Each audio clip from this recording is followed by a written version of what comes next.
What's up, guys? We're back at the phlebotomy test review slash you know help guide or whatever you want to call me.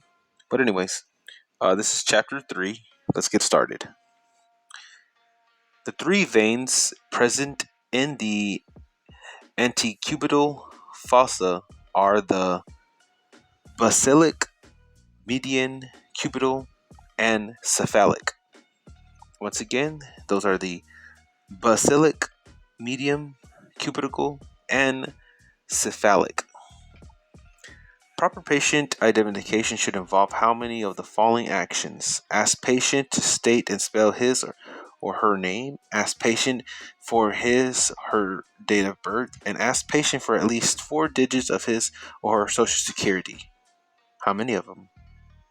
Two. That is all that is required, just two out of all of those four. Let's see now. When reviewing the requisition form, the phlebotomist should verify any special preparations, restrictions that must occur prior to collection. Which of the following can order laboratory tests? Physicians can, physician's assistants, and nurse practitioners can. A patient can't eat or drink anything other than water for 8 to 12 hours. This is called fasting. Correct, that is called fasting. Failing to positively identify a patient may result in misdiagnosis or incorrect treatment. Ooh, that's really scary. I just want to point out that in chapter 3 testing, you got a 97, which is amazing. So we don't really have to review too much of this one, but we'll go through it as quick as possible, okay? Infants younger than 12 months are not walking should have blood collections performed on the heel. If a patient refuses a procedure, the phlebotomist should document the refusal and notify whoever ordered the test. When collecting specimens for drug therapy testing, providers rely on the accuracy of the timing of the draws. If you ask a patient if he or she has ever had blood drawn and he or she says yes, you should ask next. Do you have any questions? That's pretty blunt. The term stat indicates that the provider needs the test completed and results relayed immediately.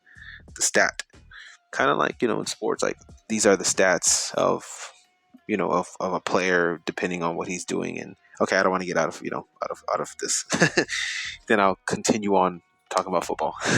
Anyway, when questioning a patient, a phlebotomist should use non-medical terms. Non-medical terms. Why? Because it makes it a little easier for communication. So there won't be a lack of communication because those don't go hand to hand. See, I'm learning. I'm learning myself. Which of the following pieces of information will a phlebotomist always be required to document? The date and time of the collection. If an inpatient facility and your patient does not have an ID wristband, you should ask the patient's nurse to place a wristband on the patient. The form on which tests are ordered that list pertinent patient information and special requirements for the test ordered is the requisition form.